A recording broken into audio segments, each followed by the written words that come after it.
Olá, sejam todos muito bem-vindos a mais um episódio do Giro da Transparência, um programa da ANEFAC News que traz para você entrevistas com pessoas que participam do nosso prêmio Troféu Transparência. Eu sou Emerson Dias, Head de Capital Humano, e hoje, para bater um papo, nós temos aqui o Clóvis Madeira. Muito bem-vindo, Clóvis Madeira. Tudo bom, Emerson? Como é que está? Tudo jóia. Clóvis Madeira é da comissão técnica do prêmio Troféu Transparência ANEFAC. Então eu queria começar essa conversa, Clóvis, fazendo a seguinte pergunta, né? Clóvis Madeira, né? Eu chamo mais de Madeira, Clóvis. Madeira é nome de guerra, nome de guerra, né? Mais popular. Me colocaram na ficha Clóvis Madeira, aí eu sou induzido a ficar respondendo pelas fichas. Vamos lá, Madeira. Para começar, conta pra gente um pouco aí sobre o processo de avaliação do prêmio, prêmio Troféu Transparência 2024. Bom, o prêmio tradicionalmente ele começa pela sede da ANEFAC na captação das demonstrações financeiras, né? Então, substancialmente você capta as demonstrações pelas publicações de jornal, diretamente na publicação de jornal quando ela está completa, ou no acesso ao site das empresas jornalísticas, que hoje é o mais comum, que elas divulgam completa no site das empresas e mais compactado no impresso por conta até de custo e assim por diante. Então, o trabalho inicial é a captação dessas informações, que é um trabalho chato e cansativo, Emerson, porque as empresas começam a divulgar pingadinho, assim, no final de fevereiro tem uma ou outra que divulga, né? Mas tem uma concentração muito grande no final do mês de março, né? Que está atrelada à continuidade das assembleias e assim por diante, então concentra muito. Mas esse é o trabalho inicial, né? Aí a sede vai distribuir essas demonstrações, elas estão concentradas em 2 pessoas que vão fazer o primeiro filtro, eu comento isso com mais detalhe mais adiante, que aí é o Pedro Fará e sou eu que fazemos a primeira peneirada, mas a estrutura toda tem base na sede, que é um trabalho grande. Muitas vezes você precisa contactar a empresa para ver quando que ela publicou o compacto no jornal, mas a gente não achou o integral dele na publicação eletrônica, que a gente ainda não publicou, então isso demanda um tempo muito grande. Sim. O que ajudaria muito, se isso fosse antecipado, a gente ganharia um tempo na estrutura de seleção do prêmio, né? Sim. Ô Madeira, aí o pessoal concentra muito também por conta que é o prazo legal da publicação, né? Então, tradicionalmente é o final de março, né? Porque as empresas, do ponto de vista da lei das SAs, elas vão ter que divulgar até 30 dias antes das Assembleias Gerais Ordinárias que vão apreciar as demonstrações. Como o prazo das Assembleias é 30 de abril, né? E nós somos brasileiros, Sim. Né? Então, boa parte das empresas fala, vou fazer a Assembleia só no final de abril, então vou divulgar no final de março. Então, tem muito a ver com esses prazos ainda, né? Se bem que muitas empresas, algumas já do Transparência, mas muitas empresas têm procurado reduzir esses prazos, porque hoje a tecnologia permite que você tenha ações mais rápidas na captação de informações dentro da empresa, né? Então, a gente entende que poderia ser mais rápida a divulgação se houvesse interesse das empresas. Sim. Porque aí, quando termina essa divulgação das empresas, que o pessoal vai fazer o imposto de renda, né? E aí deixa no prazo para também entregar. Vai amarrando uma coisa na outra. Mas é isso aí. Muito bom. Madeira, quais são os principais critérios utilizados para avaliar as empresas candidatas ao prêmio? Então, nós temos um grande funil, Emerson, e todos eles têm os filtros, né? Como eu disse, a entrada do funil, que nós estamos falando aí, 250 demonstrações financeiras, mais ou menos, nós estamos, nos últimos anos, trabalhando só com as empresas de capital aberto, pela facilidade mais de informação e até pelo nível de qualidade dessas demonstrações em relação a outras empresas, né? Nós entramos lá na boca do funil com umas 250, mais ou menos. Nessa entrada, o Pedro Fará e eu fazemos uma leitura geral dessas demonstrações e temos alguns parâmetros de eliminação, por exemplo, já de saída, né? Empresa que tem alguma restrição no relatório do auditor independente, está isolada. Tá. Porque a gente já entende que em alguma instância isso pode representar, não que necessariamente representasse, mas pode representar algum elo quebrado na corrente da transparência. Entendi. Então, as empresas que têm ressalva tal, elas são eliminadas. Depois, as empresas que apresentam um relatório de administração pífio, aqueles bem elementares que não... Meio não pro forma até. É o mínimo do minimorum, assim, coisa ridícula, né? Sim. Então, essas não dão nem muito trabalho. Porque é quase, você bate o olho assim, você vê 3 parágrafozinhos, fala, bom, não, isso aqui não é relatório de administração. Então, também, essas empresas, elas são eliminadas. E aí nós vamos refinando um pouco a análise, né? Nessa primeira tirada, que é um trabalho que demanda muitas horas de leitura, de análise, né?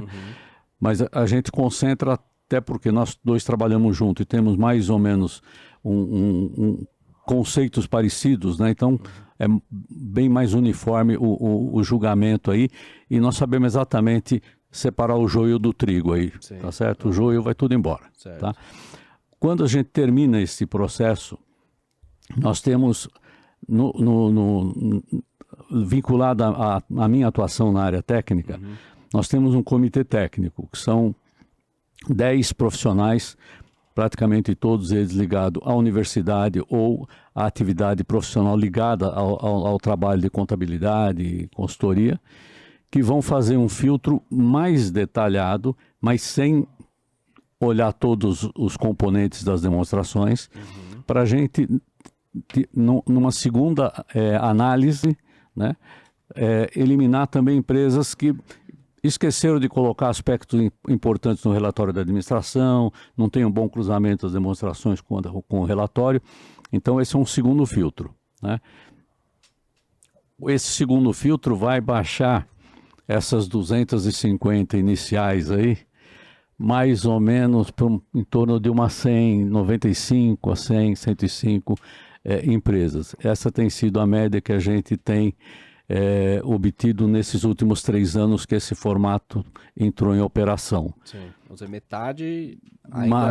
Mais da metade de melhoria. Né? Então 250, você já tirou aí mais ou menos 150, 140 demonstrações. Aí sim, essas perto de 100 demonstrações, elas vão para uma análise bem aprofundada, que realmente é onde está a essência da análise do prêmio, né? E hoje, em 2024, nós passamos a contar com 3 universidades fazendo esse trabalho, que é a FECAP, a UNB e a FUCAP, que é lá do Espírito Santo.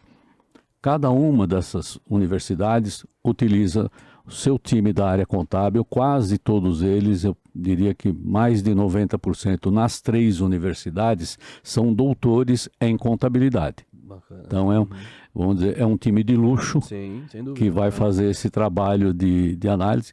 É evidente que para certos requisitos ali, eles podem usar um aluno de mestrado ou de doutorado para colaborar com eles em alguma instância, mas o julgamento, a pontuação é feita por esses profissionais, né? Sim.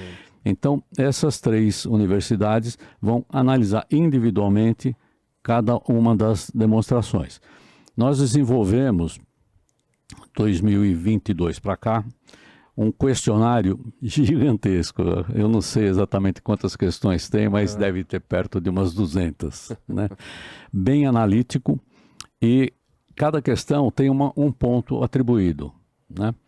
Essa pontuação soma 1000, que é para a gente diminuir a possibilidade de empate, né? Sim. Se somasse 100, possivelmente haveria mais chance de empate. Soma 1000, então são critérios individuais que os avaliadores têm que olhar em detalhes nas demonstrações financeiras. O final disso, nós consolidamos cada uma dessas universidades. Isso tem um prazo de perto de 1 mês, mais ou menos, para fazer 1 mês e meio para fazer essa análise. Aí depois nós temos o processo de consolidação das pontuações e uma avaliação crítica se tem alguma coisa muito destoante entre as pontuações.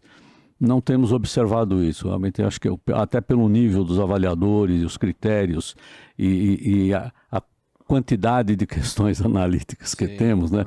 Então tem levado a pontuações que são consistentes, né?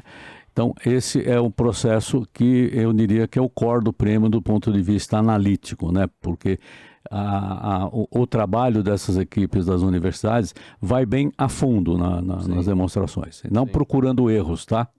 O objetivo da análise não é procurar erro nas demonstrações. Em princípio, entendemos que todas as demonstrações são de alto padrão, já passaram por auditoria independente, quer dizer, já tem um crivo, em tese, no quesito eventuais erros. Mas o que a gente observa, às vezes, são omissões, ou às vezes não são esclarecimentos tão bem dados em relação a questões relevantes e assim por diante.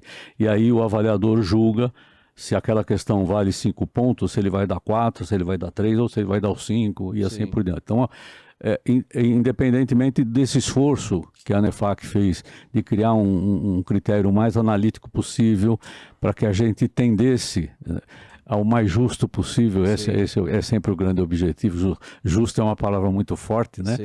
Mas sempre tem o julgamento humano, né, Emerson? É alguém que está avaliando, o julgamento de quem está ali na ponta fazendo a preparação. Essas demonstrações são devolvidas. Aí a condensação da pontuação vai levar às 30 empresas lá no fim da linha. Mas essas 100, elas não se convertem em 30 imediatamente, elas vão se converter numas 42, 43, 45. Esse é um número que a gente mais ou menos tem observado nesses últimos anos. E aí sim ela vai para uma equipe de mais luxo ainda, que é uma equipe de 5 profissionais de topo, realmente, que vão fazer a seleção das 30. Né? E aí as 30 são compostas por empresas, 10 empresas com faturamento líquido de até 5 bilhões, mais 10 faturamento entre 5 e 20, e outras 10 com faturamento acima de 20 bilhões. Então, são os 3 grupos que a gente tem premiado. Na realidade, do nosso ponto de vista histórico da ANEFAC, a gente entende que essas 30 são as vencedoras do prêmio. Tá certo? Sim. Porque você imagina, já é um filtro muito grande. Bastante. Então, quem passou por esse filtro, chegou lá na boca do funil e está entre as 30, elas são as vencedoras do prêmio de fato. Sem dúvida. Né? Então, quando há a seleção das 30, é o momento em que nós, na ANEFAC, fazemos a divulgação pública, né, de quais são as 30, no ranking que nós falamos de 10 em 10, né? E no final, quer dizer, e aí é o grande finale, né, que é o momento da premiação. The Oscar goes to. The Oscar goes to. A gente tem um momento de celebração daquela que nós chamamos o destaque em cada uma dessas categorias, né? Não gosto de chamar vencedora do prêmio, porque na realidade é o destaque entre os bons. Sim, né? Quer dizer, nós estamos ali num grupo refinado de empresas que se dedicam muito a isso, e aí a gente tem o destaque. E a gente tem um ritual de tantos anos, assim, o prêmio vai fazer 28, né? Esse ritual tem 28 anos, né? Então, vai fazer 28 anos agora. Esse destaque em cada uma das categorias só é conhecido no dia da premiação e é colocado por esses 5 líderes num envelope lacrado, que é aberto no palco da premiação. Já vimos isso tantas vezes, né? E sabe que tem uma curiosidade, eu estou no prêmio há tantos anos, envolvido no prêmio, eu estou envolvido com a ANEFAC só há 40 e tantos anos, né? Então, muitas pessoas, às vezes, quando está ali próximo, até no dia do prêmio ali, quando a gente está recepcionando as pessoas, os caras falam, Madeira, quem que você acha que vai ganhar, né, nessa categoria? Quem que você acha que vai ser melhor? Eu nunca acho nada. Sim. Porque se eu achar e acertar, o Madeira sabia, né? Sim, sem dúvida. Eu nem chuto, porque primeiro que eu não sei, Sim, né? Eu evito chutar com medo de acertar. Sim. E as pessoas acharem que, sabe, que realmente é algo, é um champignon, né? Sim, Isso, a gente brincou agora com o Oscar, né? A história do Oscar é essa, né? Tanto que o Oscar sempre foi auditado, tem um conjunto de critérios muito detalhados e tal. Mas em linhas gerais, essa é a descrição do prêmio, assim, que vai da captação lá das demonstrações até o final. São as etapas que compõem o prêmio. Sim, tá bom. Ô Madeira, e aí observando, né, todo esse histórico aí, você deu uma aula aqui sobre os critérios, né? O que você tem, ou como você tem observado a evolução das práticas de transparência ao longo desses anos, né? Eu ia até brincar antes agora, que eu ia fazer uma bet, né, de quem vai vencer, quem vai ser o vencedor, mas não quero incentivar esse tipo de coisa. De repente a gente acerta, vai que acerta, exatamente. né? Se errar, tudo bem, mas se acertar, pega mal, né? Não, se você, olhando para trás, história sempre é importante, eu adoro história. Nós começamos o prêmio em 97, né, por uma inspiração do Álvaro Ricardino, que, diga-se de passagem, foi meu assistente de auditoria, logo no começo da carreira profissional dele. Por que a gente não faz uma seleção das melhores demonstrações, tal? E começamos lá em 97 com um número ínfimo de empresas, só aqui do estado de São Paulo, né? E fizemos a primeira premiação. O prêmio cresceu, não precisamos historiar tudo isso, mas se tomarmos aquela referência para hoje, as modificações são significativas. Não podemos atribuir isso, não seria egoísmo de nossa parte, à existência do troféu. A existência do troféu, eu acho que ela tem uma contribuição importante aqui no Brasil, mas muita coisa aconteceu nesse intervalo, né? Nós tivemos a implementação das normas contábeis internacionais, do IFRS, nós tivemos alteração na legislação societária brasileira, nós tivemos toda a implementação dos IFRS no Brasil, que se deu ao longo dos últimos 15 anos. Se deu não, está se dando, porque os IFRS nunca acabam de ser revisados, né? Está na revisão 7, revisão 8, revisão 9, né? Então lá, e a gente tem que acompanhar, né? Eu estava conversando aqui com um outro convidado no podcast, e quando a pessoa falou, e porque teve a implementação do IFRS e tal, há 14 anos atrás, então praticamente o Prêmio Transparência tem metade da vida, né, na norma local e metade na norma internacional. Exato. Esse 28º aniversário. Né? Sem dúvida. E então, muita coisa aconteceu nesse tempo todo, mas nós tivemos uma mudança de leitura também das empresas mais significativas em relação à importância da transparência, né? Aí sim, eu acredito que no Brasil nós tivemos um papel educativo importante nesse sentido, né?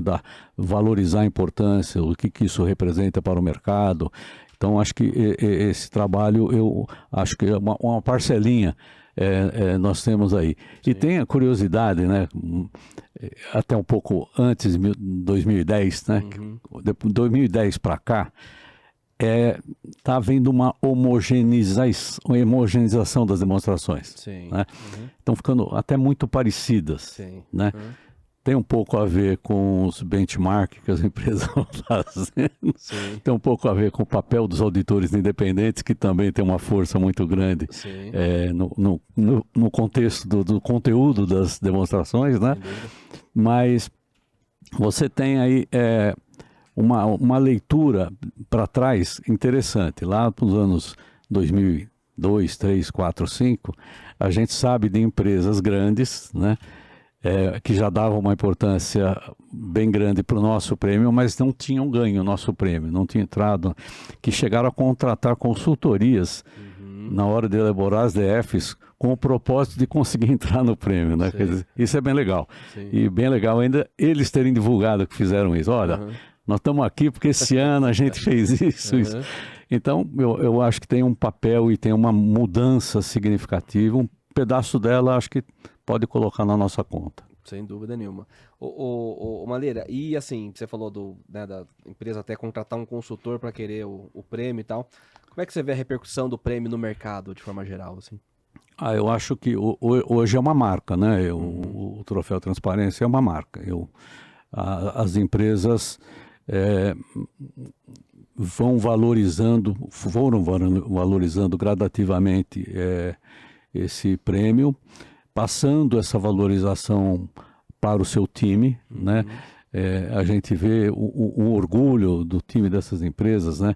Quando a gente faz o trabalho de visitar as empresas para fazer entrega formal dos diplomas e assim por diante, em algumas delas é uma festa. Sim.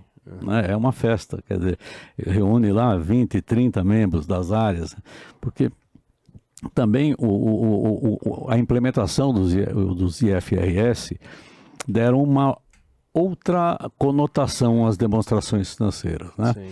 Elas sempre foram lidas como a demonstração do contador, né? Sim, sem dúvida. Quem faz a demonstração é o contador. Não, é do contador. Era do contador. Hoje, as demonstrações, elas nascem de todas as áreas da empresa para ser demonstrações que caibam nesse prêmio. Essas demonstrações de qualidade, de porte e assim por dentro, elas brotam de todas as áreas, né? Do jurídico, da contabilidade, do fiscal, do ambiental, a gente vai falar dele já, e assim por diante. Então,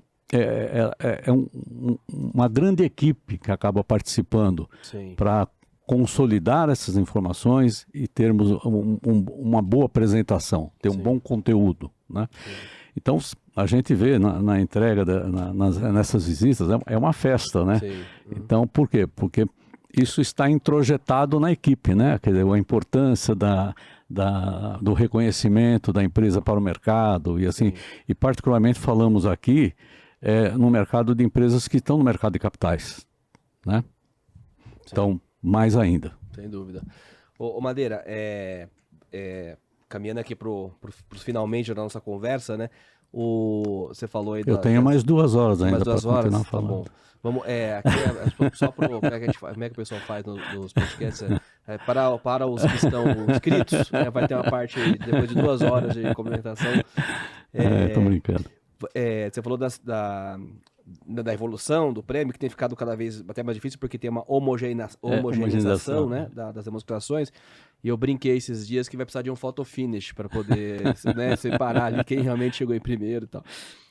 Mas eu queria que você falasse aqui sobre as tendências que você enxerga da transparência de uma forma geral aí que você tem observado. Então, tem um tema que ele foi mudando de nome ao longo do tempo, né? E hoje chama ISD, ASG, alguma coisa parecida, né? Sim. Mas é uma história antiga, não é nova, né? O apelido foi rebatizada, né? Mas eu acho teve um rebranding.